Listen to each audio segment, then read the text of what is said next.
Você vai ver no Sergipe Justiça de hoje as consequências do consumo sem planejamento e o endividamento do consumidor. Como anda o seu controle na hora de gastar? Veja o que diz um especialista sobre as compras por impulso. E você vai ver também dicas simples sobre educação financeira podem ajudar a equilibrar as contas no final do mês.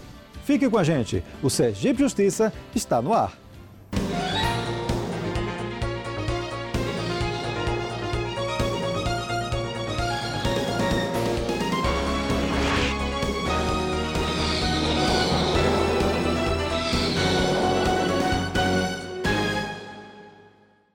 Planejar bem as compras e a contratação de serviços é uma atitude saudável para uma vida financeira feliz. E que tal começar cortando os gastos desnecessários? Especialistas garantem que esses são os maiores responsáveis pelo endividamento.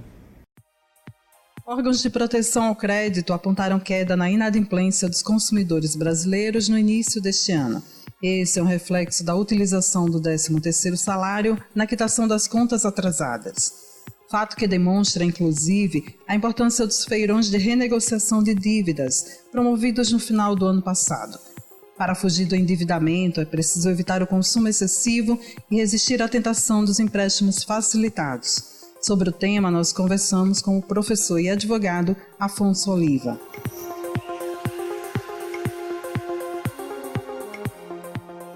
Hoje a gente tem alguns estudos sociológicos, a gente vê uma base muito grande do Bauman, por exemplo, que diz que a gente não vive mais numa sociedade de consumo, é uma sociedade de consumismo. Somos orientados a consumir, a viver para consumir, não mais consumir para viver. Então essa é a orientação que o mercado nos passa hoje. O superendividamento, que nada mais é do que você gastar muito mais do que você consegue pagar.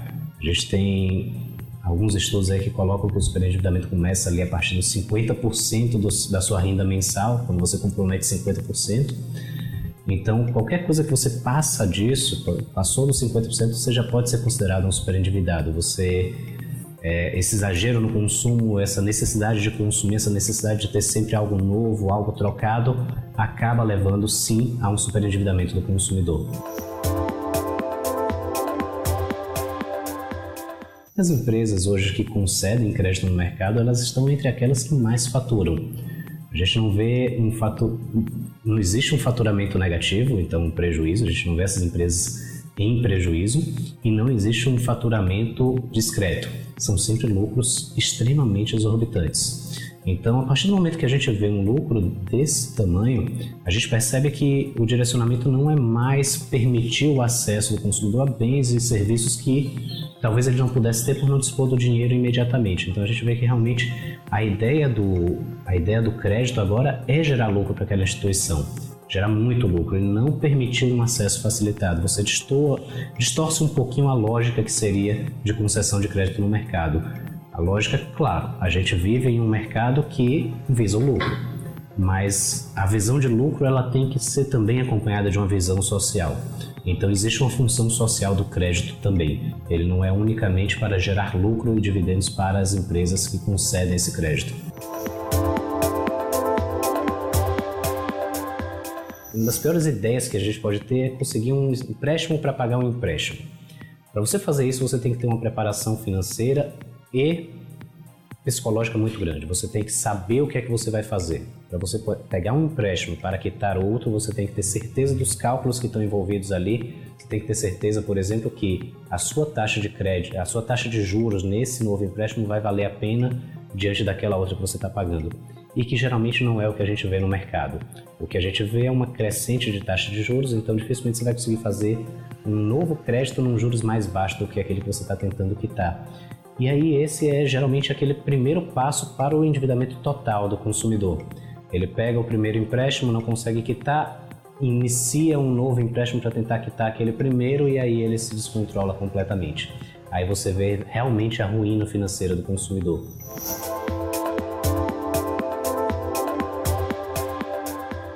O Código de Defesa do Consumidor em si, ele é muito tímido. Então, por exemplo, a gente tem o PL 3515 de 2015. Ele é um projeto de lei que, na verdade, ele está tramitando desde 2012. com apoio do IDEC, apoio do Brasilcom, que são institutos. O Brasilcom é o Instituto Brasileiro de Política e Defesa do Consumidor, reúne os maiores especialistas em direito do consumidor.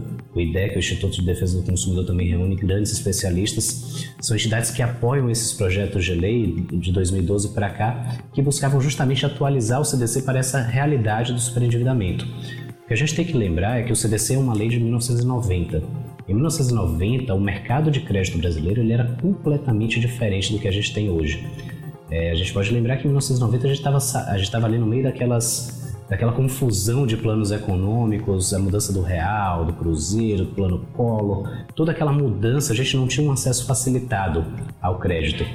E aí o caminho que a gente tomou hoje, você consegue ir no centro da cidade e pegar dinheiro em uma financeira sem nenhum tipo de consulta. Então, tomou um caminho muito diferente do que era o Brasil em 1990 e é necessário que o CDC também se atualize para isso. Então, esse projeto de lei ele visa justamente permitir ao CDC uma atualização para uma atuação mais específica e mais forte nessa questão do superendividamento. Uma taxa de juros abusiva, que é pactuada num nível completamente fora do patamar médio de mercado que seria esperado pelo consumidor, e a partir daí então a gente consegue trabalhar uma renegociação.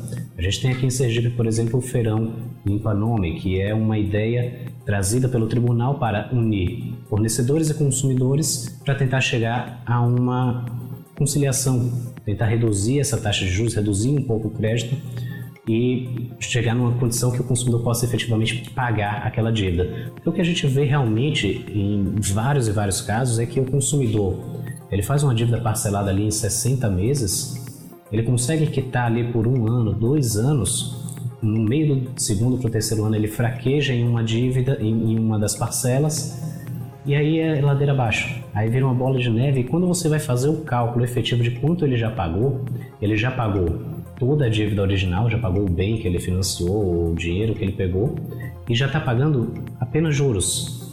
Então, na verdade, ele está pagando lucro para a empresa. Então, a empresa pode abrir mão de parte desse lucro para poder resolver essa vida do consumidor, que ele vai acabar sendo novamente o consumidor daquela empresa. A gente tem que pensar que uma empresa que resolve o problema de crédito de um consumidor é uma empresa que vai continuar sendo bem vista por esse consumidor e que, com certeza, quando ele precisar novamente, ele vai saber onde procurar. Não é deixar a empresa no prejuízo também, é garantir a ela ter um lucro razoável, mas que permita também ao consumidor ter um mínimo existencial ali para sobreviver. Hoje os jovens entram em faculdades com financiamento educacional e aí assumem parcelas pensando, olha, eu vou fazer um curso superior, vou resolver isso e depois eu vejo o que é que dá. Então, você tem que pensar que daqui a 5 anos, 6 anos, 7 anos, você terá uma dívida ali para quitar. Então, isso tudo tem que entrar no planejamento inicial. Da mesma forma como ele consegue acesso muito fácil a cartões de crédito, a gente hoje consegue fazer um cartão de crédito pelo celular. Você baixa um aplicativo, solicita, recebe, tira foto do documento e manda.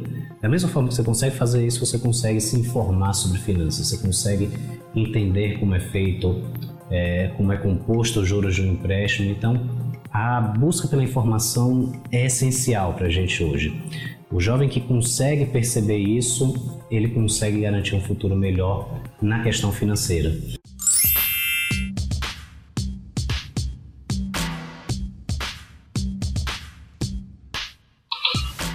Depois do intervalo, resistir ao consumo por impulso pode ser a chave para a saúde financeira.